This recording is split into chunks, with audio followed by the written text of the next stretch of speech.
Hello friends, ಎಲ್ಲರೂ ಹೇಗಿದ್ದೀರಾ? ನಾನು ತುಂಬ ಚೆನ್ನಾಗಿದ್ದೇನೆ. ಐ ಹೋಪ್ ಎಲ್ಲರೂ ಹೆಲ್ದಿಯಾಗಿ ಹ್ಯಾಪಿಯಾಗಿದ್ದೀನಿ ಅಂತ ಅಂದ್ಕೊಂಡು ಇವತ್ತಿನ ವ್ಲಾಗ್ ಸ್ಟಾರ್ಟ್ ಮಾಡ್ತಾ ಇದ್ದೀನಿ. ಇವತ್ತಿನ ವ್ಲಾಗಲ್ಲಿ ನಾವು ಫಸ್ಟಾಗಿ ನಾನು ತಮಿಳ್ನಾಡಿಗೆ ಹೋಗ್ತಾ ಇದ್ದೀನಿ.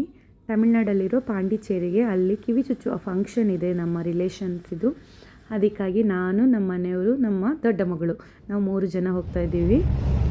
ಅಲ್ಲಿ ಏನೆಲ್ಲ ಆಯಿತು, ಹೇಗೆಲ್ಲ ಫಂಕ್ಷನ್ ನಡೀತು, ನಾವೇನೆಲ್ಲ ಮಾಡಿದ್ವಿ ಅಂತ ನಿಮಗೆ ಹೇಳ್ತೀನಿ. ನಾವು ರಾತ್ರಿ ಬಸ್ ಹತ್ತಿದ್ದು, ಬಂದು ಸೇರೋದಕ್ಕೆ ಬೆಳಿಗ್ಗೆನೇ ಆಯಿತು.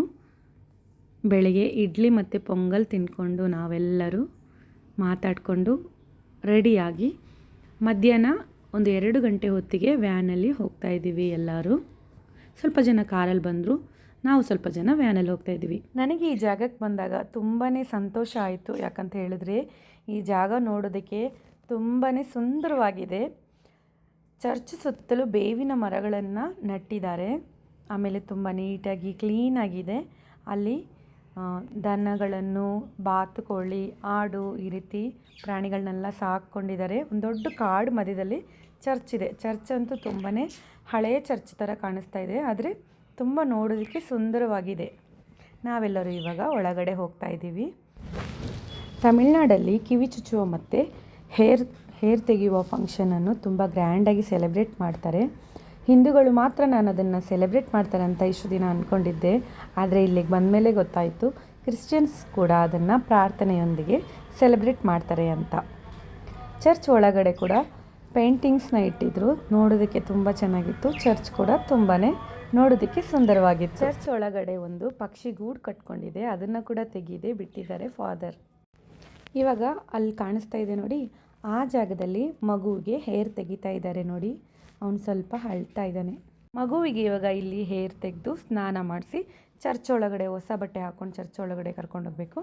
ಚರ್ಚ್ ಒಳಗಡೆ ಫಾದರ್ ಸೆರೆಮನಿಯನ್ನು ನಡೆಸ್ಕೊಡ್ತಾರೆ. ಕಿವಿ ಚುಚ್ಚೋ ಮೊದಲು 1-2 ಸಾಂಗ್ ಹಾಡಿ, ಆಮೇಲೆ ಬೈಬಲ್ ವಾಕ್ಯ ಓದಿ, ಮತ್ತು ಸ್ವಲ್ಪ ಸೆರೆಮನೀಸ್ ಎಲ್ಲ ಇದೆ, ಅದನ್ನೆಲ್ಲ ಮುಗಿಸ್ಕೊಂಡು ಆಮೇಲೆ ಸೋದರ ಮಾವ ಇದ್ದಾರಲ್ವ, ಅವ್ರ ತೊಡೆ ಮೇಲೆ ಕೂರಿಸಿ ಇಬ್ಬರಿಗೂ ಕಿವಿ ಚುಚ್ಚಿದ್ರು.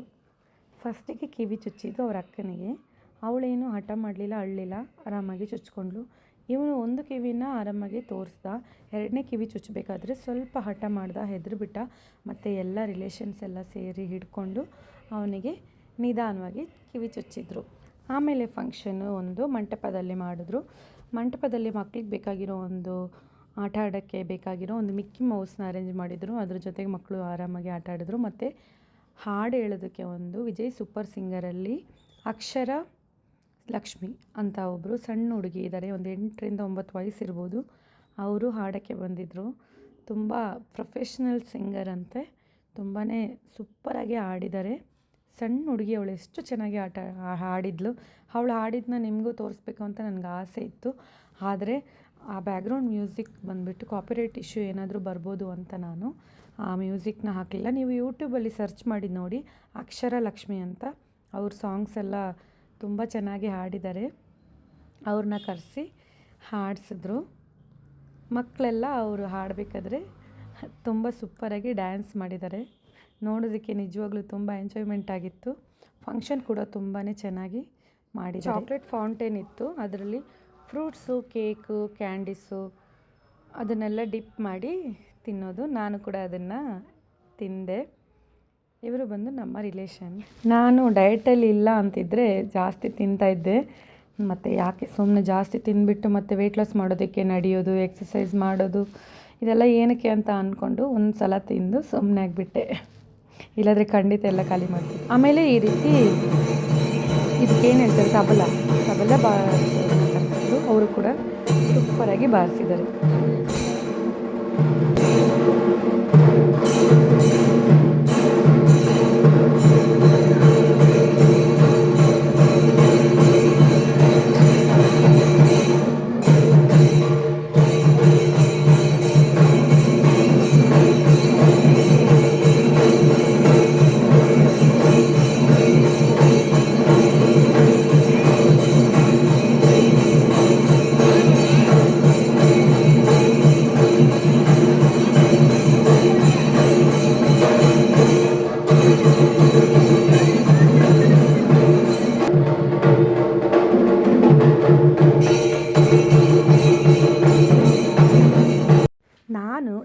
ಪಾಪು ಹಾಡೋದ್ರಿಂದ ಏನು ತಿಳ್ಕೊಂಡೆ ಅಂತ ಹೇಳಿದ್ರೆ, ಮಕ್ಕಳಿಗೆ ಏನು ಗೊತ್ತಿಲ್ಲ, ಏನು ಬರಲ್ಲ ಅಂತ ನಾವು ಹೇಗೆ ಹೇಳ್ಕೊಡ್ತೀವೋ ಅದನ್ನೇ ಮಕ್ಕಳು ಕಲಿತಾರೆ.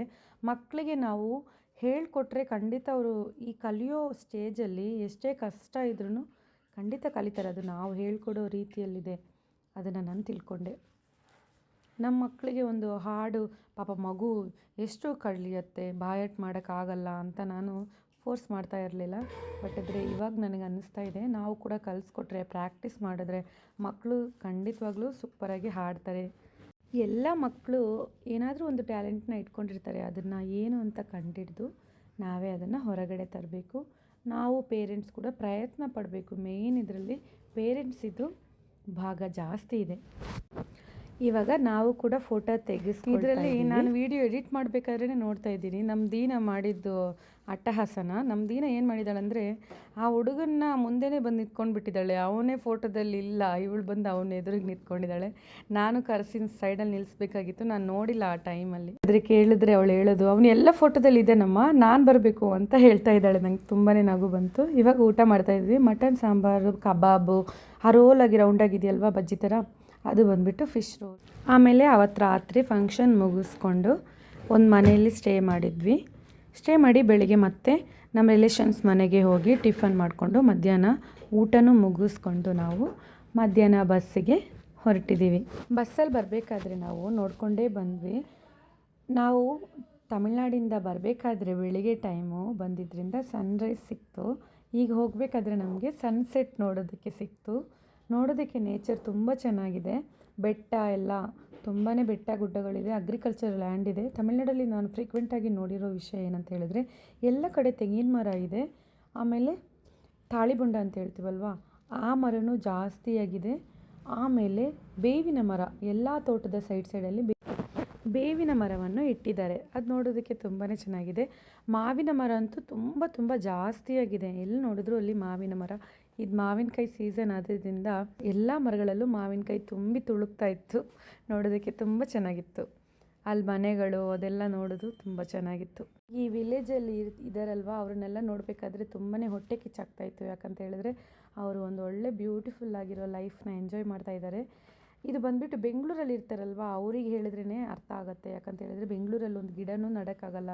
ನಾವು ಇಷ್ಟಪಟ್ಟಿರೋ ಒಂದು ಏನೇನೂ ಮಾಡೋಕ್ಕಾಗಲ್ಲ. ಬಾಡಿಗೆ ಮನೇಲಿ ಜಾಗನೂ ಇರಲ್ಲ.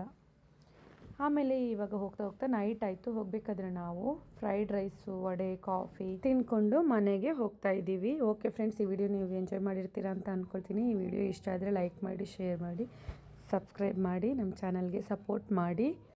Until then, take care. Bye bye. See you in the next video.